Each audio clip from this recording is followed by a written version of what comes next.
ഈശ്വരോ ഗുരുരാത്മേതി മൂർത്തിഭേദവിഭാഗിനേ വ്യോമവദ്വ്യാപ്തദേഹായ ദക്ഷിണാമൂർത്തയേ നമഃ. ഹരി ഓം. എല്ലാവർക്കും നമസ്കാരം. ഇന്ന് വിനായക ചതുർത്ഥിയാണ്. ആർക്കാ ഒരു ഗണേശ സ്തുതി പാടാൻ പറ്റുക? പെട്ടെന്ന് പറയണം. കൈപൊക്കി അവരെ വിളിക്കാം. സമയം കളയരുത്. സമയം തന്നാൽ. സുകുമാരി ചൊല്ലിക്കോളൂ. അൺമ്യൂട്ട് ചെയ്തിട്ട്. സുകുമാരി അൺമ്യൂട്ട് ചെയ്യൂ.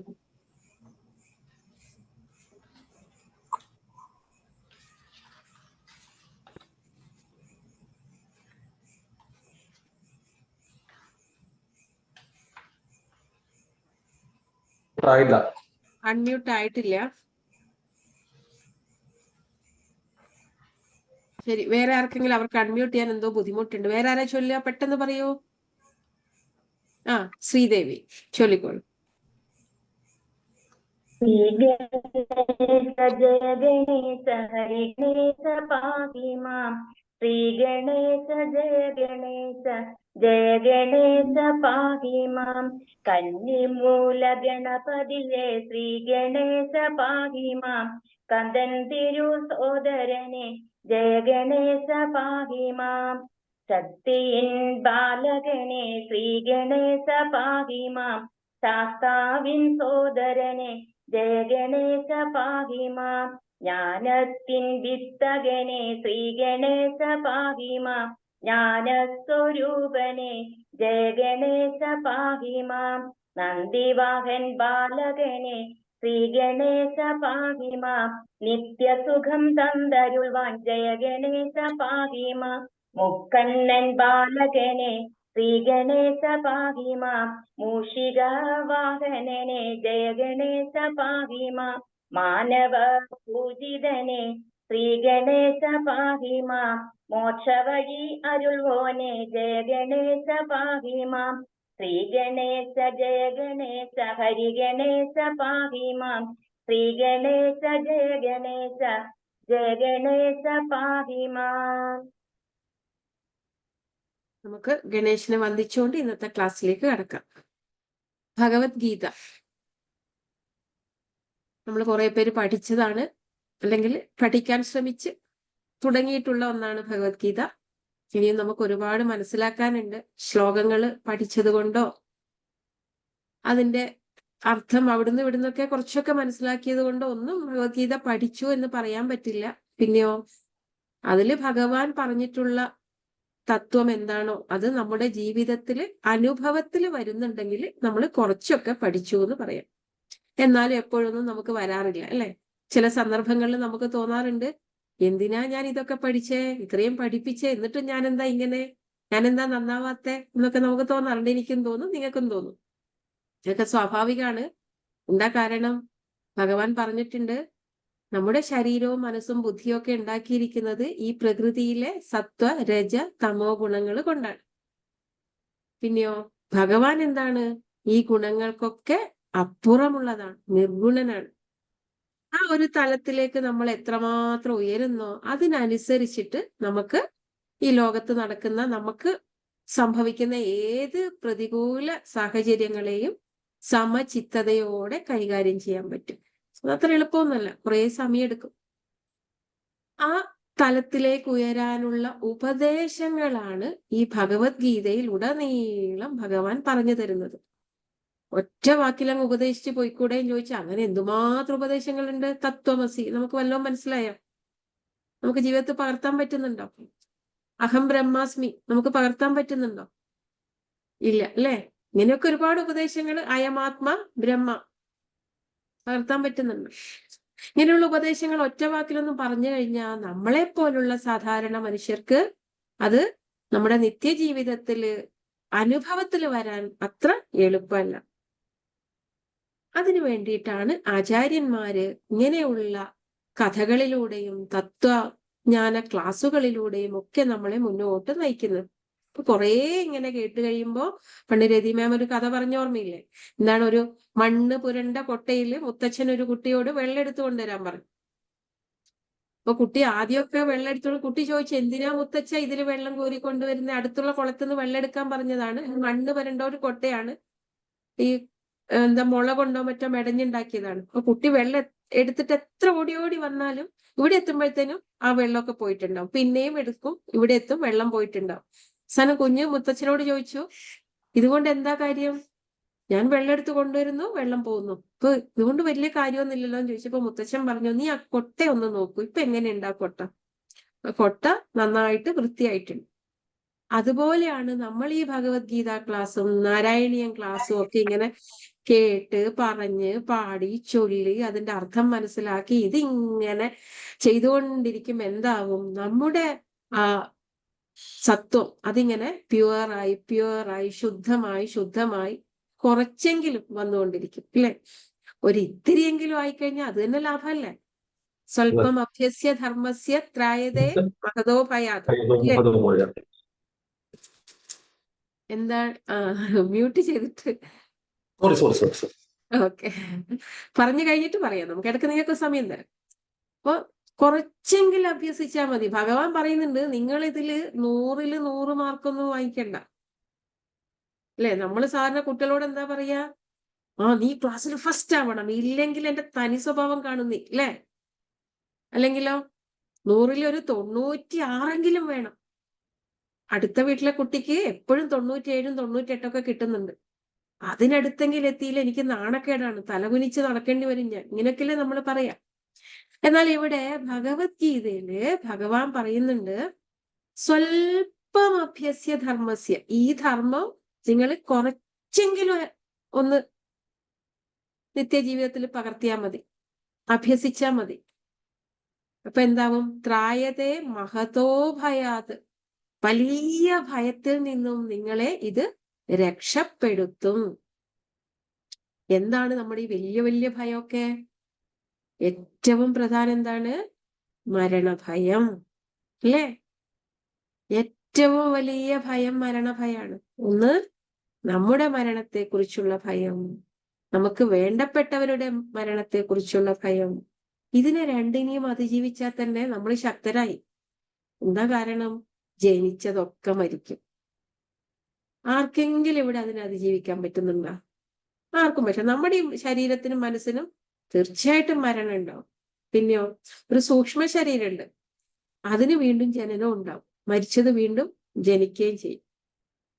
ഈ സൂക്ഷ്മ ശരീരവും ഇല്ലാത്തൊരവസ്ഥയിലേക്ക് എപ്പോഴാണ് നമ്മൾ വരിക? നമ്മൾ എത്രമാത്രം ഭഗവാനോട് അടുത്തുവോ, എന്നിട്ട് എത്രമാത്രം നമ്മൾ ഈ ചെയ്യുന്ന കർമ്മങ്ങളൊക്കെ ഒന്നിലും നമ്മളൊന്നും പ്രതീക്ഷിക്കാത്ത, ഭഗവാൻ എന്റെ ഈ ശരീരം ഉപയോഗിച്ച് ചെയ്യുകയാണ്, ഇതൊന്നും എന്റെ കഴിവൊന്നും അല്ല, എന്നോട് ഇപ്പൊ ചെയ്യാൻ പറയുന്നത് ഞാൻ ചെയ്യുന്നു എന്ന തരത്തിലൊക്കെ നമ്മൾ കർമ്മങ്ങൾ ചെയ്തു തുടങ്ങുമ്പോ സ്വാഭാവികമായിട്ട് ഈ സൂക്ഷ്മ ശരീരം എന്ന് പറയുന്ന സംഭവേ ഇല്ലാതാണ്.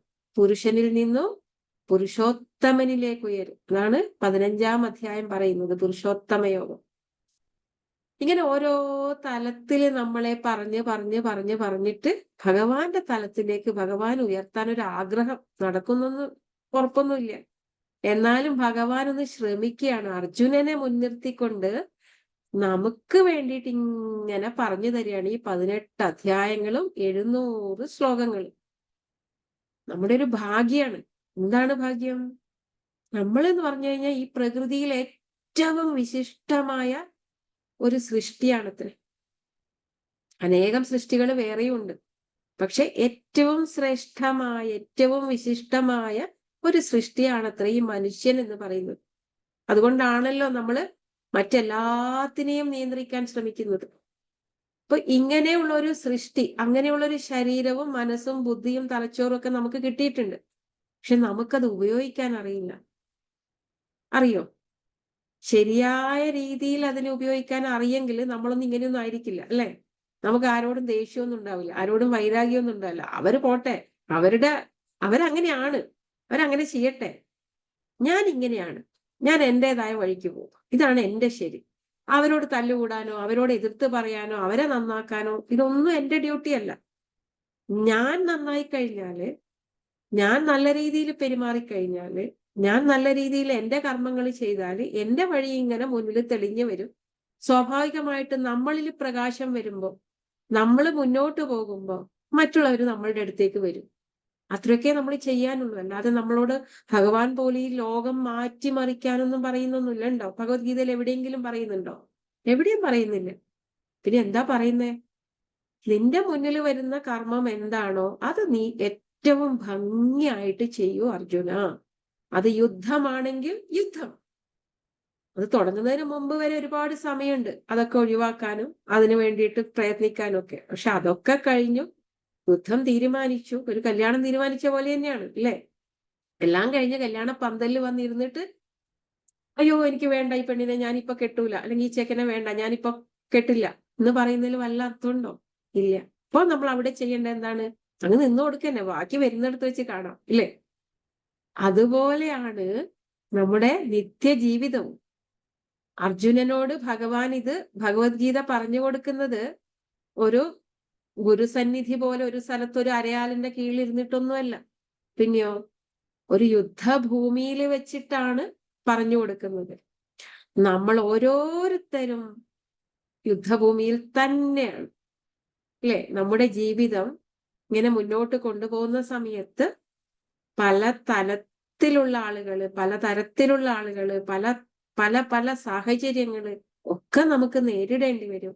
ഇങ്ങനെ നേരിടേണ്ടി വരുന്ന സമയത്ത് പിന്തിരിഞ്ഞോടാൻ പാടില്ല, യുദ്ധം ചെയ്ത് മുന്നോട്ട് പോവുക. അതിന് നമുക്ക് യുദ്ധം എന്ന് പറയാം, ഇല്ലേ? ഓരോന്നും നമ്മളിങ്ങനെ ജയിച്ച് ജയിച്ച് മുന്നോട്ട് പോകണം. ജയം തോൽവി ഒന്നുമില്ല. ഭഗവാൻ പറയുന്നുണ്ട്, ജയിക്കുന്നോ തോക്കുന്നോ, നീ രാജാവാകുന്നോ, നിനക്ക് ഭൂമി കിട്ടുന്നോ, അല്ലെങ്കിൽ നീ മരിച്ച് സ്വർഗത്ത് പോകുന്നോ, ഒന്നും നീ ചിന്തിക്കണ്ട. നിന്റെ മുന്നിൽ വരുന്ന കർമ്മം എന്താണോ അത് എന്നിൽ അർപ്പിച്ചുകൊണ്ട് ഞാനാണ് നിന്നിലൂടെ അത് ചെയ്യുന്നത് എന്ന രീതിയിൽ ഏറ്റവും ഭംഗിയായിട്ട് നീ അത് ചെയ്യുക. അതിന്റെ അപ്പുറം ഒന്നും നീ ചിന്തിക്കണ്ട എന്നാണ് പറയുന്നത്. അങ്ങനെ നമ്മൾ ഉയർന്ന് വന്നു കഴിഞ്ഞാൽ 18-ാം അധ്യായത്തിന്റെ അവസാനം പറയും, നീ എല്ലാ ധർമ്മങ്ങളെയും മറന്നേക്ക്, എന്ത് ശരി എന്ത് തെറ്റ് ഒക്കെ മറന്നേക്ക്, നീ എന്നിൽ പൂർണ്ണമായിട്ട് അങ്ങ് സമർപ്പിച്ചേക്കുക. പൂർണ്ണമായിട്ട് നീ നിന്നെ എന്നിലേക്ക് അങ്ങ് സമർപ്പിച്ചു കഴിഞ്ഞാൽ നീ എന്താണോ ചെയ്യേണ്ടത് അത് ഞാൻ നിന്നിലൂടെ ചെയ്തിരിക്കും. എന്താണ് ധർമ്മം, എന്താണ് അധർമ്മം, എന്താണ് ശരി, എന്താണ് തെറ്റ്, എന്താണ് പാപം, എന്താണ് പുണ്യം, ഒന്നും ചിന്തിക്കേണ്ട. പൂർണ്ണ സമർപ്പണം അങ്ങ് ചെയ്യാ. അപ്പൊ ഞാൻ ചെയ്തു കൊള്ളാം, നിന്റെ ഈ ശരീരവും മനസ്സും ഒക്കെ ഉപയോഗിച്ചിട്ട് ഞാൻ ചെയ്തു കൊള്ളാം എന്താണ് ഇവിടെ ചെയ്യേണ്ടത് എന്ന്.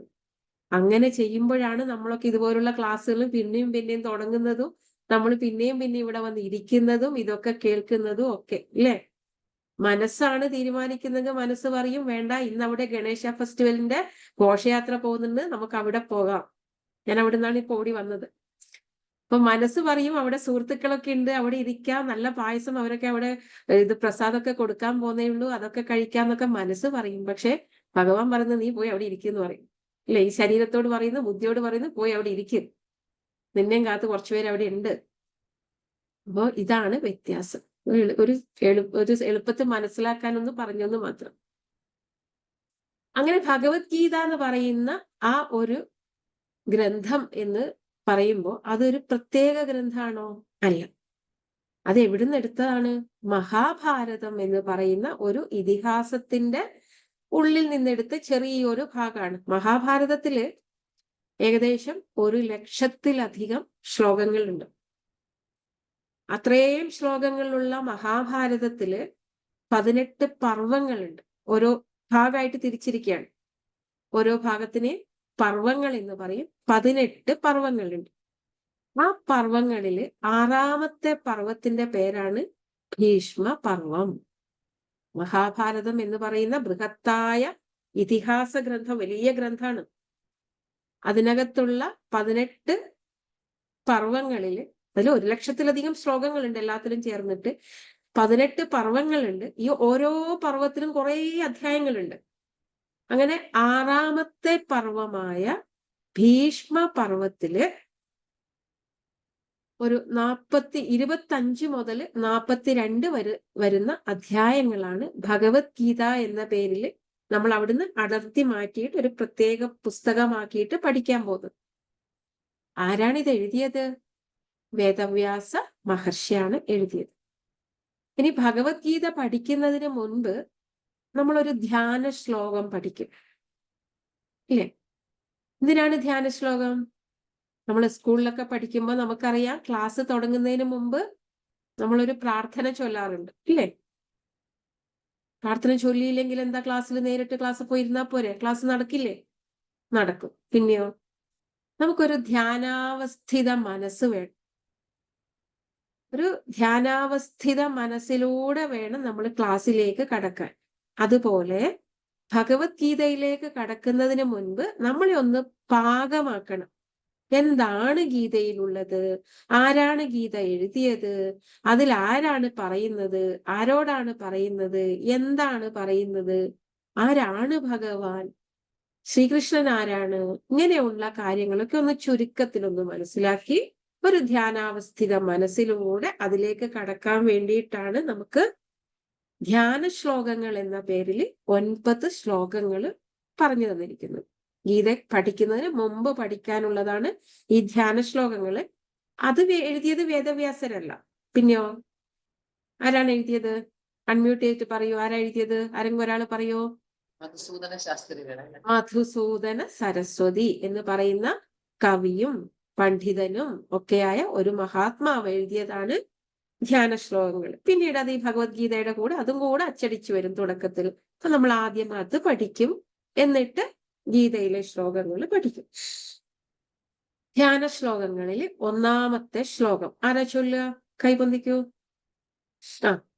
അൺമ്യൂട്ട് ചെയ്തിട്ട് ചൊല്ലിക്കോളൂ. മറ്റുള്ളവർക്ക് അവസരം കൊടുക്കണം കേട്ടാ. ഓൾറെഡി ഒരു അവസരം തന്നു വിജയലക്ഷ്മി ചേച്ചിക്ക്. വേറെ ആരെങ്കിലും ഉണ്ടോ? വേറെ ആരെങ്കിലും ചൊല്ലട്ടെ. ആരാ ചൊല്ല? മായാദേവി. ഹേമലത ബാലനൊക്കെ കൈ പൊക്കിയിട്ടുണ്ട്. അടുത്ത പ്രാവശ്യം. ഓം പാർത്ഥായ പ്രതിബോധിതാം ഭഗവതാ നാരായണേന സ്വയം വ്യാസേന ഗ്രഥിതാം പുരാണമുനിനാ മധ്യേ മഹാഭാരതം അദ്വൈതാമൃതവർഷിണീം ഭഗവതീം അഷ്ടാദശാധ്യായിനീം അംബ ത്വാമനുസന്ധധാമി ഭഗവദ്ഗീതേ ഭവദ്വേഷിണീം. അതിന്റെ അർത്ഥം ആരാ പറയാ? കഴിഞ്ഞ ക്ലാസ്സിൽ പഠിച്ചവര് പെട്ടെന്ന് പറയണം. അൺമ്യൂട്ട് ചെയ്തിട്ട് പറഞ്ഞോളൂ, ആരാന്ന് വെച്ചാ. ആരെങ്കിലും പറയുന്നുണ്ടോ? പാർത്ഥായ പ്രതിബോധിത. അല്ല, മായാദേവി വേണ്ട, മായാദേവി വേണ്ട. ഇപ്പൊ ചൊല്ലിയില്ല, ഇനി അടുത്ത ആൾക്ക് അവസരം. അടുത്തയാൾ ആരാ പറയാ അർത്ഥം?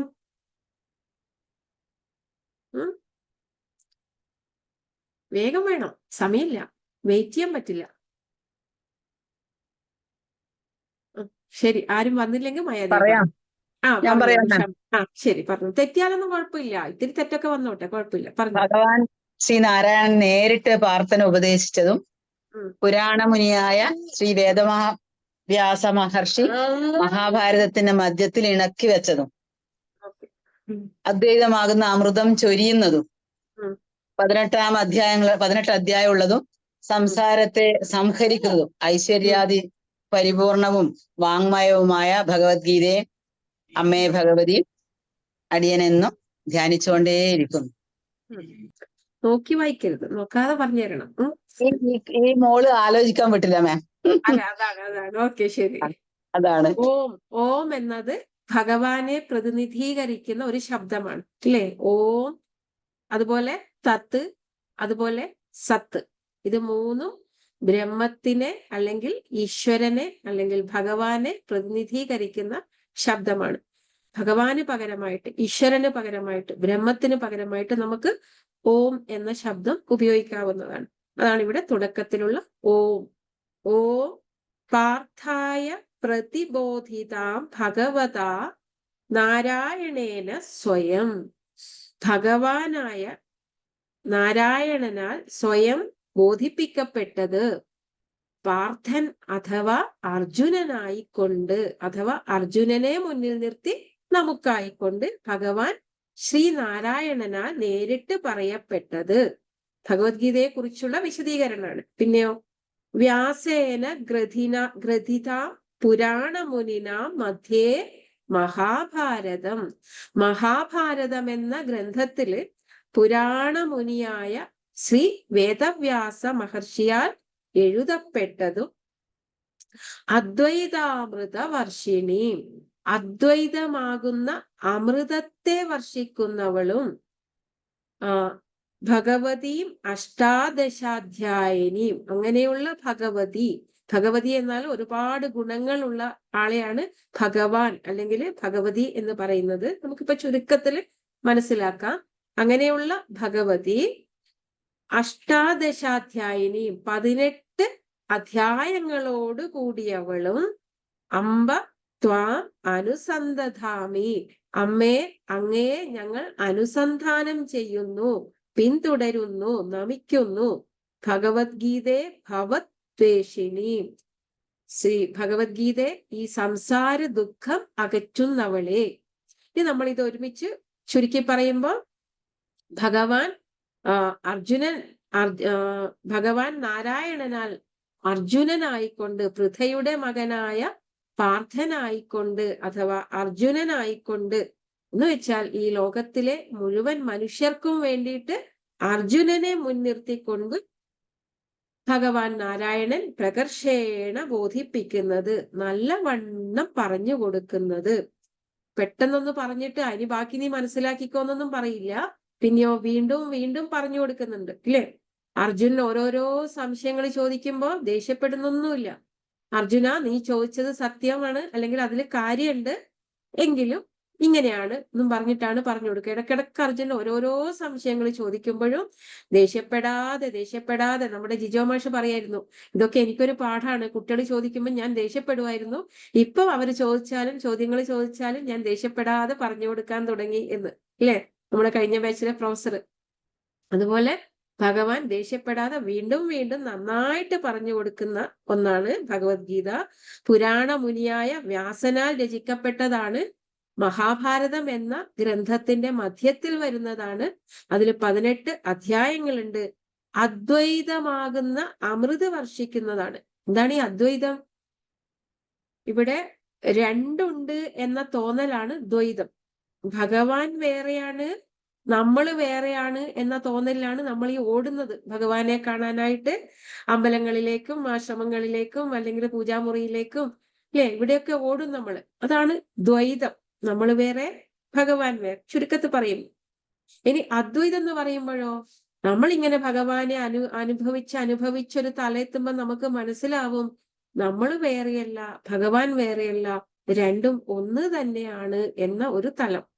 അതാണ് അദ്വൈതം എന്ന് പറയുന്നത്. ആദ്യം ദ്വൈതമായിട്ടാണ് തോന്നുക, അതായത് പ്രകൃതി വേറെ പുരുഷൻ വേറെ എന്ന് തോന്നും.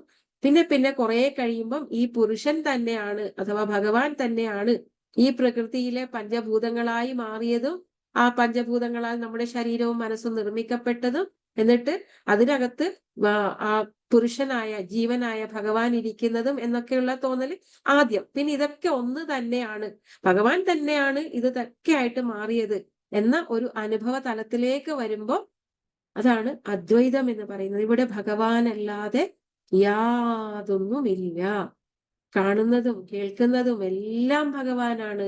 അകത്തുള്ളതും പുറത്തുള്ളതും ഭഗവാനാണ്. ശത്രുക്കളും ബന്ധുക്കളും ഭഗവാനാണ്. ഒരു തലത്തിലേക്ക് നമ്മൾ ഉയരുമ്പോൾ അതാണ് അദ്വൈതം എന്ന് പറയുന്ന ഒരു അവസ്ഥ. രണ്ടില്ല എന്ന അവസ്ഥ. രണ്ടുണ്ട് എന്ന തോന്നലിലാണ് നമുക്ക് നല്ല വീടും മോശം വീടും, അല്ലെങ്കിൽ വാസ്തുപ്രകാരം എടുത്ത വീടും വാസ്തു പ്രകാരം അല്ലാത്ത വീടും ഉണ്ടാവുന്നത്, നല്ല സമയവും മോശം സമയവും ഉണ്ടാവുന്നത്, നല്ല ആളുകളും മോശ ആളുകളും ഉണ്ടാവുന്നത്, ഇല്ലേ? ദുർനിമിത്തങ്ങളും നിമിത്തങ്ങളും ഉണ്ടാവുന്നത്. ഇതൊക്കെ രണ്ടുണ്ട് എന്ന തോന്നലിലാണ്. ഇവിടെ രണ്ടില്ല, എല്ലാം ഭഗവാനാണ്. ഇവിടെ എന്നെ എതിരിടാൻ വരുന്നവരും എന്നെ വഴക്ക് പറയാൻ വരുന്നവരും ഭഗവാൻ തന്നെയാണ്. ആ ശരീരത്തിൽ ഇരിക്കുന്നതും ജീവനായിട്ടിരിക്കുന്നതും ഭഗവാനാണ് എന്ന തോന്നലിലേക്കൊക്കെ നമ്മൾ എത്തിക്കഴിഞ്ഞാൽ ഇവിടെ രണ്ടില്ല, ഒന്നേ ഉള്ളൂ എന്ന ഒരു തലത്തിലേക്ക് വരും. അപ്പൊ നമുക്ക് മരണഭയം പോലും ഉണ്ടാവില്ല. എന്താണോ ഭഗവാൻ തീരുമാനിച്ചത് അതങ്ങ് നടക്കും. ഈ ശരീരവും മനസ്സും എന്നും നിലനിൽക്കുന്നതല്ല, അതേസമയം ജീവൻ ആത്മാവ് എന്നും നിലനിൽക്കുന്നതുമാണ്. അപ്പൊ അങ്ങനെ ഒരു അവസ്ഥയിലേക്ക്, ഇവിടെ രണ്ടില്ല എന്ന ഒരു തലത്തിലേക്ക് നമ്മൾ മനസ്സിലാക്കിയെടുക്കുമ്പോൾ അതാണ് അദ്വൈതം. അതാണ് ഈ ഭഗവത്ഗീത വർഷിക്കുക ചെയ്യുന്നത്. മഴ പെയ്ക്കുന്ന പോലെ അവർ അദ്വൈത സിദ്ധാന്തത്തെയും ഭഗവത്ഗീത നമുക്ക് പറഞ്ഞു തരുന്നുണ്ട്. അങ്ങനെയുള്ള സംസാര ദുഃഖം അകറ്റുന്ന അമ്മയെ എന്ന് ഭഗവത്ഗീതയെ വിളിക്കുകയാണ്, ആ പുസ്തകത്തിനെ വിളിക്കുകയാണ്. അങ്ങനെയുള്ള അമ്മയെ, അങ്ങയെ ഞങ്ങൾ അനുസന്ധാനം ചെയ്യുന്നു, ധ്യാനിക്കുന്നു. അതാണ് ഒന്നാമത്തെ ശ്ലോകം. ഇനി ശ്ലോകം 2 ആരാ ചൊല്ലുന്നത്? പെട്ടെന്ന് ചൊല്ലിക്കോളൂ. മ്യൂട്ട് മാറ്റിയിട്ട് ചൊല്ലിക്കോളൂ. ഞാൻ പേരൊന്നും വിളിക്കണ്ട, മ്യൂട്ട് മാറ്റിയിട്ട് ചൊല്ലിക്കോളൂ. ചൊല്ലാത്തവരാരും ഇല്ല? ദിവ്യ വിനോദ്. ചോദിക്കണ്ട, ചൊല്ലിക്കോളൂ.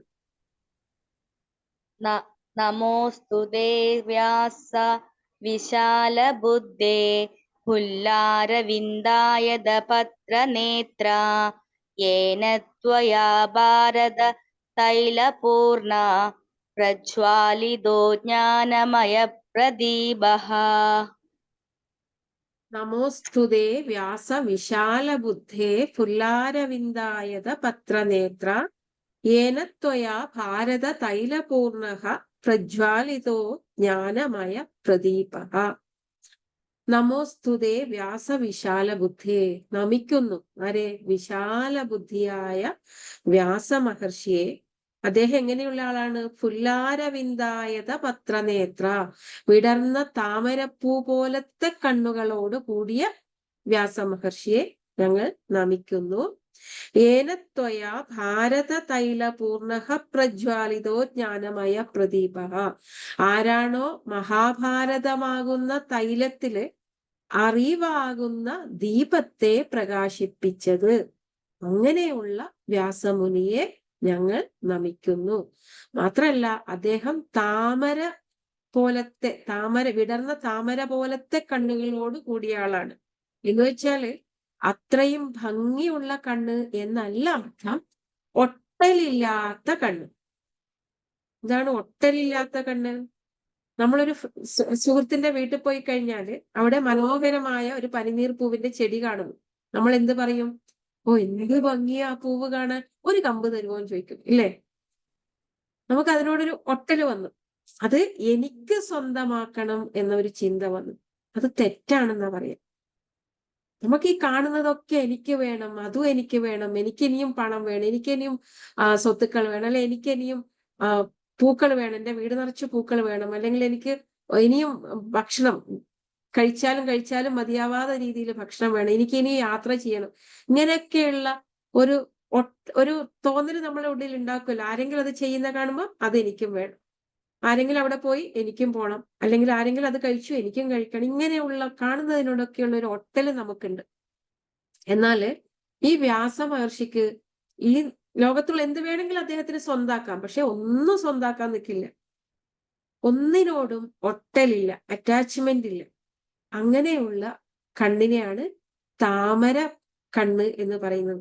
ഭഗവാനെ നമ്മൾ താമരക്കണ്ണ എന്ന് വിളിക്കാറുണ്ട്, കൃഷ്ണനെ. അപ്പൊ നമ്മൾ വിചാരിക്കും അതിമനോഹരമായ കണ്ണ് കണ്ടിട്ടാണ് ഈ താമരക്കണ്ണ എന്ന് വിളിക്കുന്നത് എന്ന്. സത്യത്തില് അതിന് ആന്തരികമായ അർത്ഥം ഭഗവാന് യാതൊന്നിനോടും ഒട്ടലില്ല. അങ്ങനെ ഒരു ഒട്ടൽ ഉണ്ടായിരുന്നെങ്കിൽ അദ്ദേഹം ഇപ്പൊ നമ്മൾ പോയ പോലെ ഗോകുലത്തിൽ നിന്ന് വൃന്ദാവനത്തിലേക്ക് പോവില്ലായിരുന്നു, അല്ലെ? നമ്മളിപ്പോ കഴിഞ്ഞ ആഴ്ച പോയില്ലേ, കഴിഞ്ഞ ക്ലാസ്സിൽ പോയില്ലേ? എവിടുന്നാ പോയത്? ഗോകുലത്തിൽ നിന്ന് വൃന്ദാവനത്തിലേക്ക് നമ്മൾ ഭഗവാന്റെ ഒപ്പം പോയി, അല്ലെ? നാരായണീയൻ ക്ലാസ്സിൽ. അദ്ദേഹത്തിന് ആ ഗോകുലത്തോട് ഒട്ടലുണ്ടായിരുന്നെങ്കിൽ വൃന്ദാവനത്തിലേക്ക് പോവില്ല, അവിടെ തന്നെ നിന്നേനെ. ഇനി വൃന്ദാവനത്തിൽ അവിടെ നിൽക്കാൻ പറ്റുന്നുണ്ട്, ഇത്രയും മനോഹരമാണ് വൃന്ദാവനം എന്ന് പറഞ്ഞു. അവിടെ നിൽക്കാൻ പറ്റുമോ ആൾക്ക്? സമയമാകുമ്പോ ആൾ എങ്ങോട്ട് പോകണം? മധുരയിലേക്ക് പോകണം. അവിടെ കുറെ കാര്യങ്ങൾ നിർവഹിക്കാനുണ്ട്. ചെറിയ കുഞ്ഞാണ്, 11-12 വയസ്സൊക്കെ ഉണ്ട്. പക്ഷെ അവിടെ പോയിട്ട് അമ്മാവനെ കൊല്ലണം. എന്നാൽ ഞാനത് ചെയ്യില്ല എന്ന് പറയുന്നുണ്ടോ? ഇല്ല. എന്താണോ തന്നിൽ വന്നു ചേരുന്നത് അത് അങ്ങേയറ്റം ഭംഗിയായിട്ട് അദ്ദേഹം ചെയ്യുന്നുണ്ട്. അവിടെ ഉഗ്രസേന മഹാരാജാവിനെ രക്ഷിക്കണം, അവരൊക്കെ കാരാഗൃഹത്തിലാണ്. ദേവകിയെ രക്ഷിക്കണം, സ്വന്തം അമ്മയായ ദേവകിയെ രക്ഷിക്കണം, വസുദേവരെ രക്ഷിക്കണം. അപ്പൊ ഇതൊക്കെ ചെയ്യാനുള്ള വിധി അദ്ദേഹത്തിലാണ്, അദ്ദേഹം അത് ചെയ്തേ പറ്റൂ. അപ്പൊ അതും ഒരൊട്ടലും ഇല്ലാതെ ഭംഗിയായിട്ട് അദ്ദേഹം അത് ചെയ്യുന്നുണ്ട്. അതാണ് പറയുന്നത്, താമര പോലത്തെ കണ്ണുകളോട് കൂടിയ വേദവ്യാസ മഹർഷി. താമരയുടെ പ്രത്യേകത എന്താണ്? അത് ചെളിയിലാണ് വളരുന്നത്. എന്നാ അതിന് ദുർഗന്ധം ഉണ്ടാവോ? ഇല്ല, അല്ലെ? താമരപ്പൂവിന് വളരെ നല്ലൊരു മണാണ്. ആ ചെളിയിൽ വളർന്നിട്ടും അതിന് ദുർഗന്ധം ഉണ്ടാവുന്നില്ല. മുഴുവൻ സമയം വെള്ളത്തിൽ നിന്നിട്ടും അതിന്റെ മേല് വെള്ളം ഒട്ടിപ്പിടിക്കുന്നില്ല. നമ്മൾ ഏതൊക്കെ സാഹചര്യത്തിലൂടെ പോയാലും, നമ്മുടെ ചുറ്റും ദുർജനങ്ങളായാലും ഭൗതികമായ കാര്യങ്ങൾക്ക് വേണ്ടി അടികൂടുന്ന ആളുകൾ ചുറ്റുണ്ടായാൽ പോലും നമ്മൾ അതുപോലെ ആയി മാറാൻ പാടില്ല. ആണ് താമരയെ ഉപമിക്കാൻ കാരണം. നമ്മള് ആ ഒരു തലത്തിലേക്ക് എത്തിക്കഴിഞ്ഞാൽ പിന്നെ നമ്മൾ അതുപോലെയായി മാറില്ല. പകരം നമ്മൾ നമ്മളായിട്ട് നിലനിൽക്കും. ചുറ്റും ഉള്ള ആളുകള് ബാഡ് വേർഡ്സ്, വളരെ മോശം വാക്കുകൾ ഉപയോഗിച്ച് സംസാരിക്കുന്നു. അപ്പോഴും നമ്മൾ ഉപയോഗിക്കാതിരിക്കുക. നമ്മൾ ആ ഒരു തലത്തിലേക്ക് ഉയർന്നെങ്കിലേ പറ്റുള്ളൂ. ഇല്ലേ നമ്മൾ സ്വാഭാവികമായിട്ട് അതിൽ പെട്ട് അത് തന്നെ ഉപയോഗിച്ചു പോകും, അല്ലെ? സീരിയല് കണ്ടോണ്ടിരുന്നു കഴിഞ്ഞാൽ പിന്നെ നമ്മള് മരുമകൾ വരുമ്പോ അവളെ ആ സീരിയലിൽ പറയുന്ന പോലെ ചീത്ത പറയാൻ തുടങ്ങും, ഇല്ലേ? അങ്ങനെ ആവാൻ പാടില്ല. സീരിയല് കണ്ടോന്ന് വെച്ചാൽ കണ്ടോളൂ, പക്ഷെ അതങ്ങ് വിടണം, ഇല്ലേ? ആ ഒരു തലത്തിലേക്ക് മാറും. ഒന്നിനോട് ഒട്ടലുണ്ടാവാൻ പാടില്ല. കണ്ടു, വിട്ടു. പിന്നെ എന്താണ് നമ്മൾ കുടിക്കേണ്ടത്, ഉള്ളിലേക്ക് എടുക്കേണ്ടത്? അത് ഭഗവത്ഗീത, നാരായണീയം, ഭാഗവതം പോലുള്ള കാര്യങ്ങളൊക്കെ അതിനോടൊക്കെ ഒട്ടലുണ്ടായിക്കോളൂ. കാരണം അത് ഭഗവാനാണ്. ഭഗവാന്റെ പ്രത്യക്ഷ രൂപമാണ് ഈ ഭാഗവതം എന്നൊക്കെ പറയുന്നത്, ഇല്ലേ? അതിനോട് ഒട്ടലുണ്ടായാൽ കുഴപ്പമില്ല. അതിനെ നമ്മൾ ഉള്ളിലേക്ക് എടുത്തിട്ട് കുടിച്ചാലും കുഴപ്പമില്ല. അതേസമയം മറ്റുള്ളതിനോടൊന്നും ഒട്ടലുണ്ടാവാൻ പാടില്ല. നമുക്ക് അറ്റാച്ച്മെന്റും ഒട്ടലും വേണ്ടത് ഭഗവാനോട് മാത്രമാണ്. കാരണം അത് മാത്രമേ എന്നും നിലനിൽക്കുന്നുള്ളൂ. ബാക്കിയൊക്കെ ആഗമാപായിനോ അനിത്യാഹ, അല്ലെ? വന്നും പോയും ഇരിക്കും, ഒന്നും സ്ഥിരല്ല. നമ്മുടെ ചുറ്റുമുള്ള ആളുകൾ പോലും സ്ഥിരല്ല, നമ്മളും സ്ഥിരല്ല. ഈ സ്ഥിരമല്ലാത്തതിനെ നോക്കിയിട്ടാണ് നമ്മുടെ കരച്ചിലും നമ്മുടെ ടെൻഷനും നമ്മുടെ വ്യാകുലതകളും. നമുക്ക് BP വരുന്നു, ഷുഗർ വരുന്നു, ഒക്കെ ഈ അസ്ഥിരമായ കാര്യങ്ങളെ നോക്കിയിട്ട് നിന്നിട്ടാണ്. അതിനോടൊട്ടലുള്ളത് കൊണ്ടാണ്. ഇതൊക്കെ വന്നും പോയും ഇരിക്കട്ടെ, എന്റെ ഭഗവാൻ എന്റെ ഒപ്പമുണ്ട്, ആ ഒരു ചിന്തയിലേക്ക് വരിക. പിന്നെ ഈ ഭഗവാനും ഞാനും രണ്ടല്ല, ഒന്നാണ് എന്നുള്ള അവസ്ഥയിലേക്ക് വരും. അങ്ങനെയുള്ള വ്യാസ മഹർഷിയെ ഞങ്ങൾ നമിക്കുന്നു. ശ്ലോകം 3.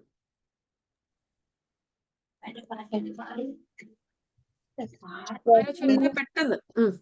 പ്രപന്ന പാരിജാതായ സ്തോത്രവേത്രൈകപാണയേ ജ്ഞാനമുദ്രായ കൃഷ്ണായ ഗീതാമൃതുദുഹേ നമഃ. പ്രപന്ന പാരിജാതായ സ്തോത്ര വേത്രൈകപാണയേ ജ്ഞാനമുദ്രായ കൃഷ്ണായ ഗീതാമൃത ദുഹേ നമഃ. പ്രപന്ന പാരിജാതായ, ആശ്രയിക്കുന്ന ആളുകൾക്ക് പാരിജാത വൃക്ഷം പോലെ. അങ്ങനെയാണ് ഭഗവാൻ.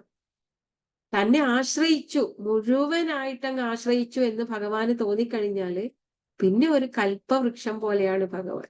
പാരിജാത വൃക്ഷം പോലെയാണ്. നമുക്ക് എന്താണോ വേണ്ടത് അതൊക്കെ അങ്ങ് തന്നുകൊള്ളും. നമ്മളൊന്നും ചോദിക്കണ്ട.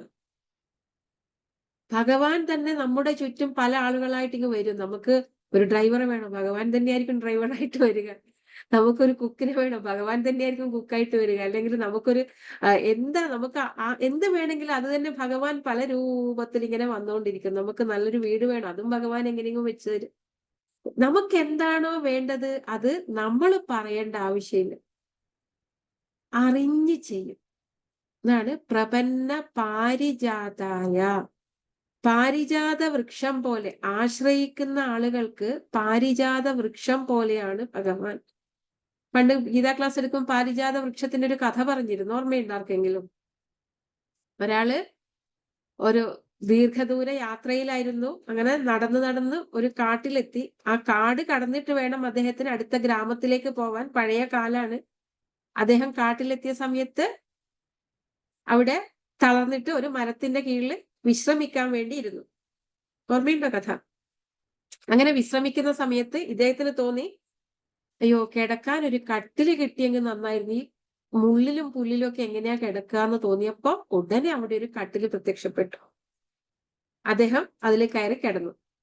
കുറച്ച് കഴിഞ്ഞപ്പോ അദ്ദേഹത്തിന് തോന്നി ഒന്ന് കാല് തടവി തരാൻ ഒരാൾ വന്നെങ്കിൽ, ചുമ്മാ തോന്നി. അപ്പോഴത്തേനും കാല് തടവാൻ അവിടെ രണ്ടുപേരും എത്തി. അവര് ഇരുന്ന് കാല് തടവാൻ തുടങ്ങി. അദ്ദേഹത്തിന് കുടിക്കാൻ വെള്ളം വേണം തോന്നി, ഉടനെ വെള്ളം എത്തി. ഭക്ഷണം വേണം തോന്നി, ഭക്ഷണം എത്തി. അങ്ങനെ അദ്ദേഹം ഭക്ഷണവും വെള്ളമൊക്കെ കഴിച്ച് കാലിൽ ഇങ്ങനെ തടവുന്നുണ്ടാരൊക്കെയോ അദ്ദേഹം അങ്ങനെ ഉറങ്ങിപ്പോയി. കുറെ കഴിഞ്ഞപ്പോ പെട്ടെന്ന് ഉറക്കം ഞെട്ടി നോക്കിയപ്പോ ചുറ്റും കാടാണ്, ഇരുട്ടാണ്. അപ്പൊ ഇദ്ദേഹത്തിന് പേടിയായി. അപ്പൊ ഇദ്ദേഹം ഇങ്ങനെ വെറുതെ പറഞ്ഞു, അയ്യോ ഇപ്പൊ ഒരു പുലി വന്നെങ്കിൽ എന്താവും എന്റെ അവസ്ഥ എന്നാ പറഞ്ഞത്. പക്ഷെ അപ്പോഴത്തേനും ഇവരൊക്കെ മറഞ്ഞു, പകരം അവിടെ ഒരു പുലി വന്നു. കാരണം എന്താണോ നമ്മൾ പറയുന്നത് അതാണ് ആ വൃക്ഷം തരിക. അത് പാരിജാത വൃക്ഷമായിരുന്നു. നമ്മളപ്പോ എന്ത് പറയണം? ഭഗവാനും ഒരു പാരിജാത വൃക്ഷം പോലെയാണ് തന്നെ ആശ്രയിക്കുന്നവർക്ക്. നമ്മൾ പൂർണ്ണമായിട്ടും സമർപ്പിച്ചു കഴിഞ്ഞാല്, പൂർണ്ണമായിട്ടും ആശ്രയിച്ചു കഴിഞ്ഞാല് നമുക്ക് എന്താണോ നല്ലത് അത് ഭഗവാൻ തരും. പക്ഷെ നമ്മൾ പറയുന്നതേ മോശമായി പോയല്ലോ. നമ്മളാണ് പറയുന്നത് പുലി വന്നെങ്കിൽ എന്ന്. അതുപോലെ നമ്മൾ എപ്പോഴും ഈ അനർത്ഥം വന്നെങ്കിൽ എന്ന് ചിന്തിച്ചു കഴിഞ്ഞാല് അത് വരും. പകരം നമ്മൾ എല്ലാം നന്നായിട്ട് വരും, അല്ലെങ്കിൽ എന്താണോ എനിക്ക് വിധിച്ചിട്ടുള്ളത് അതുപോലെ സംഭവിക്കും, എന്താണോ എനിക്ക് നല്ലത് അത് ഭഗവാൻ തരും. എന്ത് വന്നാലും എന്താണ് ഇവിടെ മാക്സിമം വരാനുള്ളത്? ഒരു 100 കൊല്ലം കഴിഞ്ഞാൽ ഞാനും ഇല്ല, എന്റെ ചുറ്റുമുള്ളവരും ഇല്ല, അല്ലേ? നമ്മുടെ മക്കൾ ആരെങ്കിലും ഉണ്ടെങ്കിലായി. ആരുമില്ല. ഇപ്പൊ കാണുന്നവരാരും 100 കൊല്ലം കഴിഞ്ഞ് ഇവിടെ ഉണ്ടാവില്ല. ഇതിലപ്പുറം എന്താണ് ഈ വരാനുള്ളത്, അല്ലേ? അപ്പൊ എന്താണോ ഭഗവാൻ എനിക്ക് വേണ്ടി നിശ്ചയിച്ചിട്ടുള്ളത്, അഥവാ എന്റെ മുൻ കർമ്മങ്ങൾ പ്രകാരം എന്താണോ ഞാൻ തന്നെ എനിക്ക് വേണ്ടി സംഭരിച്ചു വെച്ചിട്ടുള്ളത്. കുറെ കർമ്മങ്ങൾ ഉണ്ടല്ലോ, നമ്മൾ കർമ്മങ്ങളെ കുറിച്ചൊക്കെ പഠിക്കും. അങ്ങനെ നമ്മൾ എന്താണോ നമുക്ക് വേണ്ടി നമ്മൾ തന്നെ മുൻ ജന്മങ്ങളിലും അല്ലെങ്കിൽ ഈ ജന്മങ്ങളിൽ കഴിഞ്ഞു പോയ കാലങ്ങളിലും നമ്മൾ എന്തൊക്കെയാണോ നമുക്ക് വേണ്ടി ചെയ്തു വെച്ചിരിക്കുന്നത് അതാണ് നമുക്ക് വിധിയായിട്ട് വരാൻ പോകുന്നത്, ഇല്ലേ? അത് ആരാണ് തരുന്നത്? ഭഗവാൻ തന്നെ. ഭഗവാൻ നമ്മുടെ ഉള്ളില് സാക്ഷീഭാവത്തിൽ എപ്പോഴും ഉണ്ട്. നമ്മൾ ഒരാളെ പറ്റി ഒരു മോശം വാക്ക് പറയുമ്പോൾ, അയാൾ നശിച്ചു പോവണേ എന്ന് പറയുമ്പോൾ, അല്ലെങ്കിൽ എന്തിനാണ് അയാൾക്ക് ഇത്രയും നന്മ വരുത്തുന്നത്, അയാൾക്ക് എന്തെങ്കിലും ഒരു മോശം അയാൾക്ക് വന്നൂടെ എന്നൊക്കെ ചിന്തിക്കുന്ന സമയത്ത്, അല്ലെങ്കിൽ അയാളെ ഒന്ന് കൊല്ലാൻ തോന്നുന്നുണ്ട് എനിക്ക് എന്ന് പറയുന്ന സമയത്ത്, കൊല്ലുമൊന്നും വേണ്ട, പറഞ്ഞാൽ മതി. അതൊക്കെ അവിടെ കർമ്മമായിട്ട് രേഖപ്പെടുത്തി എന്നാ പറയാം. കാരണം സാക്ഷിയായിട്ട് അവിടെ ഉണ്ടല്ലോ. അപ്പൊ ഇതിന്റെയൊക്കെ ഫലം നമുക്ക് ഇങ്ങനെ കുറച്ച് കുറച്ചായിട്ട് തന്നുകൊണ്ടിരിക്കും. നമ്മളത് അനുഭവിച്ചേ പറ്റും. അപ്പൊ അതെന്താണോ അത് കഴിഞ്ഞു പോയി, അതിൽ നമുക്കൊരു മാറ്റമൊന്നും വരുത്താൻ പറ്റില്ല. പക്ഷെ ഇനിയുള്ള ദിവസങ്ങളിൽ ഇന്ന് മുതൽ അറ്റ്ലീസ്റ്റ് നമ്മൾ നല്ലത് മാത്രം ചിന്തിക്കുക, നല്ലത് മാത്രം പ്രവർത്തിക്കുക, എല്ലാവർക്കും നല്ലത് വരണേ എന്ന രീതിയിൽ നമ്മൾ പ്രാർത്ഥിക്കുക. ഇതൊക്കെ നമുക്ക് പർപ്പസ്ഫുള്ളി കരുതിക്കൂട്ടി ചെയ്യാൻ പറ്റണം. ഇപ്പൊ നമുക്കും നല്ലത് തന്നെ വന്നുകൊണ്ടിരിക്കും. അപ്പൊ ഇവിടെ പ്രപന്ന പാരിജാതായ, ആശ്രയിക്കുന്നവർക്ക് പാരിജാത വൃക്ഷം പോലെയാണ് ഭഗവാൻ. ഒപ്പം സ്തോത്ര വേത്രൈക പാണയെ ജ്ഞാനമുദ്രായ കൃഷ്ണായ, ഒരു കയ്യിൽ ഭഗവാൻ ഒരു ചമ്മട്ടിക്കോല് പിടിച്ചിട്ടുണ്ട്, അഥവാ ചൂരല് പിടിച്ചിട്ടുണ്ട്, മറു കയ്യില് ജ്ഞാനമുദ്രയും കാണാം. ഇങ്ങനെയുള്ള ഭഗവാൻ, അങ്ങനെയുള്ള കൃഷ്ണൻ ഗീതാമൃത ദുഹേ നമഃ, ഗീതാമൃതം, ഗീതയാകുന്ന അമൃതം നമുക്കായിട്ട് പകർന്നു തന്ന ആ ഭഗവാനായിട്ട് നമിക്കുന്നു. അപ്പൊ ഇവിടെ എന്താണ് ഈ ചമ്മട്ടിക്കോല് അഥവാ ഒരു കയ്യില് ചൂരൽ അല്ലെങ്കിൽ ചമ്മട്ടിക്കോല് പിടിച്ചത്? എന്താണ്? ഭഗവാൻ എപ്പോഴും ഈ ഓടക്കുഴൽ ഊതി നമ്മളെയൊക്കെ അങ്ങോട്ട് വിളിച്ചുകൊണ്ടിരിക്കുന്നുണ്ട് അത്രേ. എന്റെ അടുത്തേക്ക് വാ, ഞാൻ രക്ഷിക്കാം നിങ്ങളെ, നിങ്ങൾ എന്തിനാ ടെൻഷൻ അടിക്കുന്നേ, എന്നിൽ സമർപ്പിച്ചേക്കൂ, നിങ്ങളെ എന്നിൽ അങ്ങ് ആശ്രയിച്ചേക്കൂ പൂർണ്ണമായിട്ട്, ഞാനില്ലേ നോക്കാൻ എന്ന് ഒരു കുഞ്ഞിനോട് അമ്മ പറയുന്ന പോലെ ഭഗവാൻ നമ്മുടെ കൂടെയുണ്ട്, നമ്മളോട് പറഞ്ഞുകൊണ്ടിരിക്കുന്നുണ്ട്. എന്നാ നമ്മൾ പോവോ? ഇല്ല. നമ്മൾ എന്ത് പറയും? എനിക്ക് ഇത് വന്നാലേ ശരിയാവുള്ളൂ, എനിക്ക് ഈ ഒരു കാര്യം നടന്നാൽ ഞാൻ രക്ഷപ്പെട്ടു, എനിക്ക് ഇങ്ങോട്ട് പോയി കഴിഞ്ഞാൽ ഞാൻ രക്ഷപ്പെട്ടു, എനിക്ക് ആ വീടെടുക്കാൻ പറ്റിയാൽ ഞാൻ രക്ഷപ്പെട്ടു, എനിക്ക് ഈ വഴിയിലേ പോകാൻ പറ്റിയാൽ രക്ഷപ്പെട്ടു, ഇല്ലേ? ഇതൊക്കെ നമ്മൾ അങ്ങ് തീരുമാനിക്കുക.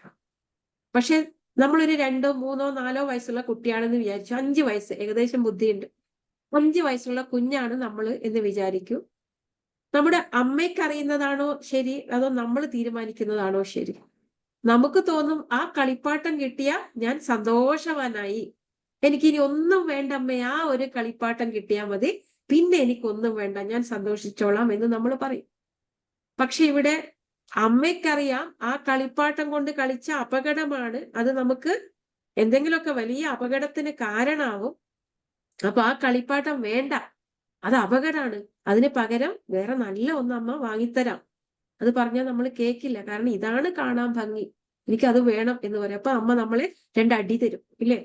അടിച്ചിട്ട് നമ്മളെ അങ്ങോട്ട് മുന്നോട്ടേക്ക് നടത്തും, വലിച്ചു കൊണ്ടുപോകും. അതാണ് ഈ ചൂരല്. ഈ ചൂരൽ ഉപയോഗിക്കുന്നത് അതിനാണ്. ഭഗവാൻ എന്ത് ചെയ്യും? രണ്ടടി വെച്ചിരും നമുക്ക്. എന്തെങ്കിലുമൊക്കെ ഒരു വിഷമം ഉണ്ടാവും, അപ്പൊ നമ്മൾ എന്ത് പറയും? അയ്യോ ഗുരുവായൂരപ്പ, എന്തിനാ എനിക്ക് ഇങ്ങനെ കഷ്ടം തരുന്നേ, ഞാൻ അവിടെ വരാം, പ്രാർത്ഥിക്കാം, ഈ അമ്പലത്തിൽ ഞാനൊരു നേർച്ച കൂട്ടാം, ഈ അമ്പലത്തിൽ ഞാൻ വന്ന് തൊഴുതോളാം, ഞാൻ കാശിയിൽ പോയിക്കോളാം, രാമേശ്വരത്ത് പോയിക്കോളാം, എത്ര തീർത്ഥത്തിൽ വേണമെങ്കിലും മുങ്ങിക്കോളാം, എന്നെ ഒന്ന് നന്നാക്കി തരണേ, അല്ലെ എന്റെ കഷ്ടത ഒന്ന് മാറ്റി തരണേ എന്ന് പറയും, ഇല്ലേ? അങ്ങനെ ഓരോ അടി വെച്ച് തരാനാണ് ഈ ഒരു ചൂരൽ അഥവാ ചമ്മട്ടിക്കോൽ. ആ ഒരു അടി കിട്ടുമ്പോ നമുക്ക് ഭഗവാനെ ഓർമ്മ വരും, നമ്മൾ ഭഗവാന്റെ അടുത്തേക്ക് പോകും. ഓരോ ജീവന്റെയും ലക്ഷ്യം ഭഗവാനാണ്. ബാക്കിയൊക്കെ നമുക്ക് പോകുന്ന വഴിയിൽ ഇങ്ങനെ കാണാം, അനുഭവിക്കാം, കണ്ടു രസിക്കാം, അത്രയൊക്കെ ഉള്ളൂ ഭൗതികമായ എന്തും. ലക്ഷ്യം ഭഗവാനാണ്. അപ്പൊ അവിടെ എത്തിയില്ലെങ്കിൽ ഓരോ അടി നമുക്ക് ഇങ്ങനെ തന്നുകൊണ്ടിരിക്കും. അപ്പൊ നമുക്ക് തോന്നും, ഓ ഇനിയിപ്പോ ഒരു രക്ഷയില്ല, ഭഗവാൻ തന്നെ രക്ഷ, അല്ലേ? നല്ലൊരു അസുഖം വരുന്നവരെ നമ്മൾ അടിച്ചു പൊളിക്കുക, എന്റെ കഴിവ്, ഞാനിങ്ങനെ നല്ല ഉഷാറായിട്ടിരിക്കുന്നു, എനിക്ക് ആരെയും പേടിക്കാനൊന്നുമില്ല, നല്ല ആരോഗ്യമുണ്ട്, അത്യാവശ്യം സമ്പത്തുണ്ട്, അതുണ്ട് ഇതുണ്ട്, എനിക്ക് മക്കളുണ്ടല്ലേ, ഭർത്താവുണ്ടല്ലേ, ഭാര്യയുണ്ട്, ബന്ധുക്കളുണ്ട് ഒക്കെ വിചാരിക്കും. പക്ഷെ നല്ല കാര്യമായിട്ടൊരു അസുഖം വരുമ്പോ, അല്ലെങ്കിൽ നമുക്ക് വേണ്ടപ്പെട്ടവർക്ക് എന്തെങ്കിലുമൊക്കെ ഒരു പ്രശ്നം ഉണ്ടാകുമ്പോൾ നമ്മൾ ആരുടെ പോകും? ഭഗവാനിലേക്ക് പോകും. എന്നാൽ അത് ആവുന്നതിന് മുമ്പ് ഭഗവാനെ അങ്ങ് ആശ്രയിച്ചൂടെ? അത് ചെയ്യില്ല. ഇപ്പോഴാണ് ഈ ചമ്മട്ടിക്കോൽ ഉപയോഗിക്കുന്നത്. ഒപ്പം മറു കൈയിൽ ജ്ഞാനമുദ്ര, ഇങ്ങനെ ഒരു മുദ്ര കാണാം, ഇല്ലേ? അയ്യപ്പന്റെ ചിത്രത്തിലൊക്കെ കാണാം നമുക്ക്. അതുപോലെ ഭഗവാനും ഒരു കൈയിൽ ജ്ഞാനമുദ്രയുണ്ട്. എന്താണത്? ഇതിലെ ഈ വിരല് ഭഗവാന്റെ പ്രതീകാണ്, പരമാത്മാവിന്റെ പ്രതീകാണ്. ഈ വിരല് ജീവാത്മാവിന്റെ പ്രതീകാണ്. അത് രണ്ടും എപ്പോഴും ചേർന്നിരിക്കുക. ജീവാത്മാവ് പരമാത്മാവിനോട് ചേർന്നിരിക്കുക. അപ്പൊ ഈ ഭൗതികമായ കാര്യങ്ങൾ, തമോ ഗുണം, രജോ ഗുണം, സത്വഗുണം, ഇതിന്റെ മൂന്നിന്റെയും പ്രതീകമാണത്രേ ഈ മൂന്ന് വിരലുകൾ. അപ്പൊ അതിനോട് ചേർന്നിട്ട് നമ്മൾ പോയി കഴിഞ്ഞാൽ നമ്മളെ ഭൗതികമായതിലേക്ക് പലതിലേക്ക് വലിച്ചു കൊണ്ടുപോകും. പകരം നമ്മൾ ഇതിനോട് ചേർന്നിരിക്കുക. ഇതാണ് ആ ജ്ഞാനമുദ്രയുടെ രഹസ്യം. അടുത്ത ശ്ലോകം 5. ആരെങ്കിലും ഒരാൾ ചൊല്ലുക, അടുത്ത ഒരാൾ വിശദീകരിക്കുക. എനിക്കൊന്ന് താഴെ പോയിട്ട് വാതിൽ തുറക്കണം. സർവോപനിഷദോ ഗാവോ ദോക്താ ഗോപാലനന്ദന പാർത്ഥോ വത്സസുധീർഭോക്ത ദുക്തം ഗീതാമൃതം മഹത്.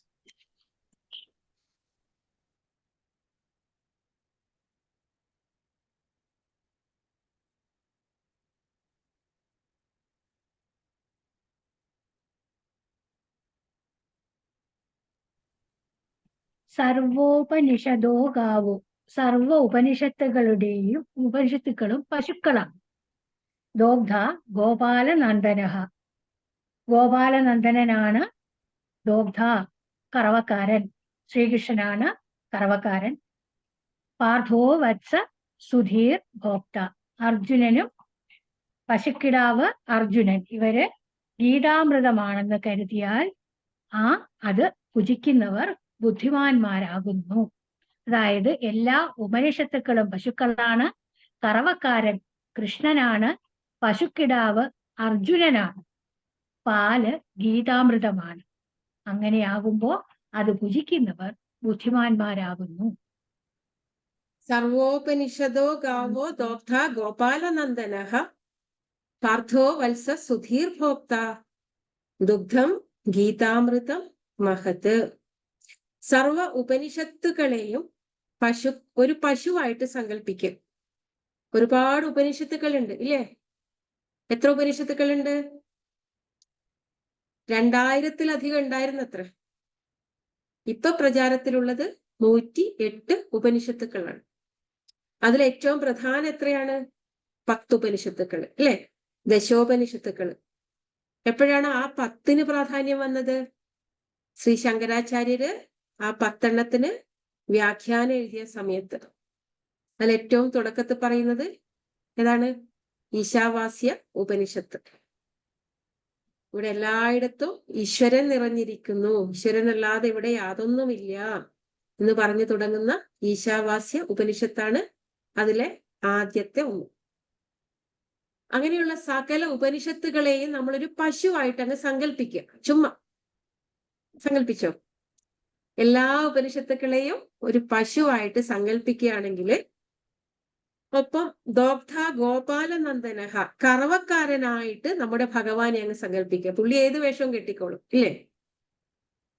തേരാളിയുടെ വേഷവും കെട്ടും, ഭഗവാന്റെ വേഷവും കെട്ടും, കറവക്കാരന്റെ വേഷവും കെട്ടും, ആട്ടിടേന്റെ അല്ലെങ്കിൽ പശുവിടേന്റെ വേഷവും കെട്ടും, എന്തും കെട്ടിക്കൊള്ളുവാണ്. കറവക്കാരനായിട്ട് ആ ഗോപാലനന്ദനെ സങ്കല്പിക്കുക. പിന്നെയോ പാർത്ഥോ വത്സ സുധീർ ഭോക്ത, അർജുനനെ ആ പശുക്കുട്ടിയായിട്ട് സങ്കല്പിക്കുക. പശുവായിട്ട് സകല ഉപനിഷത്തുക്കളും വന്നു, പശുക്കുട്ടിയായിട്ട് അർജുനൻ വന്നു. സാക്ഷാൽ ഭഗവാൻ ശ്രീകൃഷ്ണൻ കറവക്കാരനായിട്ടും വരികയാണെങ്കിൽ ദുഗ്ധം ഗീതാമൃതം മഹത്, ആ മഹത്തായ ഗീതാമൃതമാകുന്ന പാല് ആർക്കുള്ളതാണ്? സുധീർ ഭോക്ത, സജ്ജനങ്ങൾക്കാണ് അതിന്റെ യഥാർത്ഥത്തിലുള്ളതായ ഗുണം ലഭിക്കുന്ന, ആ പാല് ലഭിക്കുന്ന ആളുകള് സജ്ജനങ്ങളാണ്. കാരണം കറവക്കുട്ടിക്ക് കുറച്ചേ കിട്ടുള്ളൂ, അല്ലെ? ആ പശുക്കുട്ടിക്ക് വളരെ കുറച്ചേ കിട്ടുള്ളൂ. നമ്മൾ എന്താ ചെയ്യാറ്? ആ പശുക്കുട്ടിയെ കൊണ്ടുപോയിട്ട് ഒരു മുട്ട് കൊടുക്കും, അല്ലെ? ആ വീട്ടിന് കൊണ്ടുപോയിട്ട് ഒരു മുട്ട് മുട്ടും. ഇത്തിരി കുടിച്ചു തുടങ്ങുമ്പോഴത്തേനും പശു പാലങ്ങനെ ചുരത്തും, അത് നമ്മൾ പോയിട്ട് കറന്നെടുക്കും. അത് നമുക്കുള്ളതാണ് പാല്, അല്ലെ?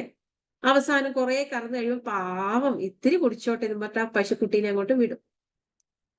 അതുപോലെ സകല ഉപനിഷത്തുക്കളെയും ഒരു പശുവായിട്ട് സങ്കല്പിക്കുകയാണെങ്കിൽ, കറവക്കാരനായിട്ട് ഗോപാലനെയും സങ്കല്പിക്കുകയും സാക്ഷാത് ശ്രീകൃഷ്ണനെയും സങ്കല്പിക്കുകയാണെങ്കിൽ, പശുക്കുട്ടിയായിട്ട് അർജുനനെയും കാണുകയാണെങ്കിൽ, ആ പശുവിൽ നിന്നും കറന്നെടുക്കുന്ന അതിന്റെ പാല് അനുഭവിക്കുന്നത് നമ്മളാകുന്ന സജ്ജനങ്ങളാകുന്നു. ഇവിടെ സകല ഉപനിഷത്തുക്കളുടെയും സാരമാണ് ഭഗവത്ഗീത എന്നാണ് ഈ ഒരു ശ്ലോകത്തിലൂടെ പറഞ്ഞു വയ്ക്കുന്നത്. നമുക്ക് ഈ 10 ഉപനിഷത്തുക്കൾ പോലും നമുക്കിനി പഠിച്ചെടുക്കാൻ പറ്റിയെന്ന് വരില്ല ഈ ഒരു ജന്മത്തിൽ, ബാക്കിയുള്ള സമയം കൊണ്ട്. 108 പോകട്ടെ, അതിൽ 10 പഠിക്കാൻ തന്നെ ബുദ്ധിമുട്ടാണ്. പറ്റില്ല എന്നൊന്നുമല്ല, നമുക്ക് ഒരുപാട് അതിനായിട്ട് മെനക്കെടണം. അതിലേതെങ്കിലും ഒരു ഉപനിഷത്ത് ഈശാവാസ്യം മാത്രം പഠിച്ചാലും ചിലപ്പോൾ നമുക്കത് തത്വം മനസ്സിലായി എന്ന് വരില്ല. അപ്പൊ ഈ സകല ഉപനിഷത്തുക്കളുടെയും സാരം നമുക്ക് ഈ ഒരു ഭഗവത്ഗീത പഠിക്കുന്നതിലൂടെ മനസ്സിലാക്കാൻ പറ്റും എന്നാണ് പറയുന്നത്. അർജുനനും ഭഗവാനും തമ്മിലുള്ള സംഭാഷണങ്ങളിലൂടെ നമ്മൾ മനസ്സിലാക്കിയെടുക്കുന്നത് സകല ഉപനിഷത്തുക്കളുടെയും സാരമാണ് എന്നാണ് ഈ ഒരു ശ്ലോകം പറയുന്നത്. ശ്ലോകം 5. വസുദേവസുതം ദേവം കംസചാണൂരമർദ്ദനം ദേവകീ പരമാനന്ദം കൃഷ്ണം വന്ദേ ജഗദ്ഗുരും. വസുദേവന്റെ മകനും ദേവനുമായ, ഒപ്പം കംസൻ, ചാണൂരൻ തുടങ്ങിയ അസുരന്മാരെ നിഗ്രഹിച്ചവനും ദേവകിക്ക് പരമാനന്ദം നൽകിയവനും ജഗദ്ഗുരുവുമായ കൃഷ്ണ, അങ്ങേക്ക് നമസ്കാരം, അഥവാ അങ്ങയെ ഞങ്ങൾ വന്ദിക്കുന്നു എന്നതാണ് ഈ 5ാമത്തെ ശ്ലോകം പറയുന്നത്. വസുദേവന്റെ മകനും ദേവനുമായ, ഒപ്പം കംസൻ, ചാണൂരൻ തുടങ്ങിയ അസുരന്മാരെയൊക്കെ വധിച്ചവൻ. ഇതിലൊന്നും നമുക്ക് പ്രത്യേകിച്ച് പറഞ്ഞ് മനസ്സിലാക്കാനൊന്നുമില്ല, എല്ലാം നമുക്ക് അറിയുന്ന കാര്യമാണ്. ദേവകിക്ക് പരമാനന്ദം നൽകിയ, നമുക്ക് ഏറ്റവും സന്തോഷമുള്ള ഒരു കാര്യം എന്തായിരിക്കും നമ്മുടെ ജീവിതത്തിൽ സംഭവിച്ചതില്? നമുക്ക് കുഞ്ഞുണ്ടായിട്ട് ആദ്യമായിട്ട് കുഞ്ഞിന്റെ മുഖം കണ്ട ഒരു നിമിഷം, അല്ലെ? അതൊരു പരമാനന്ദം തന്നെയാണ്. അങ്ങനെ ഒരു പരമാനന്ദം നൽകിയ, അഥവാ ദേവകിയുടെ കുഞ്ഞ് ആ പരമാത്മാവ് തന്നെയായിരുന്നു, ഈശ്വരന്റെ തന്നെ അവതാരമായിരുന്നു. ആ അവതാരത്തെ നേരിട്ട് കണ്ടപ്പോ അതിലധികം ഒരു ആനന്ദം ലഭിക്കാനില്ലല്ലോ. ആ ഒരു പരമാനന്ദം ദേവകിക്ക് നൽകിയ ഭഗവാനെ കൃഷ്ണ, അങ്ങയെ ഞങ്ങൾ വന്ദിക്കുന്നു. അപ്പൊ നമുക്ക് ഇന്നത്തെ ക്ലാസ്സിൽ ഈ 5 ശ്ലോകങ്ങൾ മതി. ആ 5 ശ്ലോകങ്ങളും തുടർച്ചയായിട്ട് ആരാ ചൊല്ലുക? ചൊല്ലിക്കോളൂ. പേരൊന്നും വിളിക്കണ്ട, ചൊല്ലിക്കോളൂ. ആരാന്ന് വെച്ചാ പെട്ടെന്ന്, സമയം കളയാൻ പാടില്ല. ചൊല്ലാത്തൊരു ചൊല്ലെങ്കിലും ഓക്കെ, ചൊല്ലിക്കോട്ടെ. സ്വയം വ്യാസേന ഗ്രഥിതാം പുരാണമുനിനാ മധ്യേ മഹാഭാരതം അദ്വൈതാമൃതവർഷിണി ഭഗവതീമഷ്ടദശാധ്യായിനി അമ്പത്വാമനുസന്ധതാമി ഭഗവദ്ഗീതേ ഭവദ്വേഷിണി നമോസ്തു വ്യാസവിശാലബുദ്ധേ ഫുല്ലാരവിന്ദായതപത്രനേത്ര യേന ത്വയാ ഭാരതതൈലപൂർണ പ്രജ്വാലിതോ ജ്ഞാനമയ പ്രദീപ പ്രപന്ന പാരിജാതായ തേ സ്തോത്രവൈത്രകപാണയെ ജ്ഞാനമുദ്രായ കൃഷ്ണായ ഗീതാമൃതദുഹേ നമ സർവോപനിഷദോ ഗാവോ ദോഗ്ധാ ഗോപാലനന്ദന പാർത്ഥോ വത്സ സുധീർ ഭോക്താ ദുഗ്ധം ഗീതാമൃതം മഹത് വസുദേവസുതം ദേവം കംസചാണൂരമർദ്ദനം ദേവകീ പരമാനന്ദം കൃഷ്ണം വന്ദേ ജഗദ്ഗുരും. ആരാ ശാന്തി മന്ത്രം ചൊല്ലുന്നേ?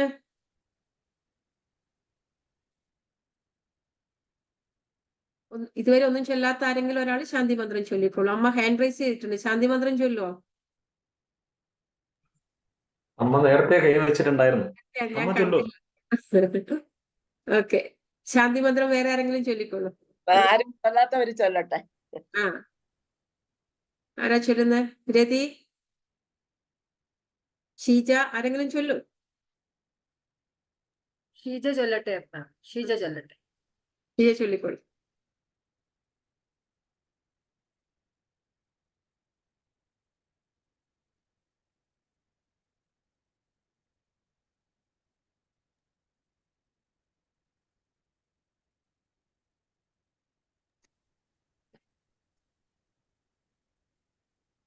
അൺമ്യൂട്ട് ചെയ്യാൻ പറ്റുന്നില്ല എന്ന് തോന്നുന്നു.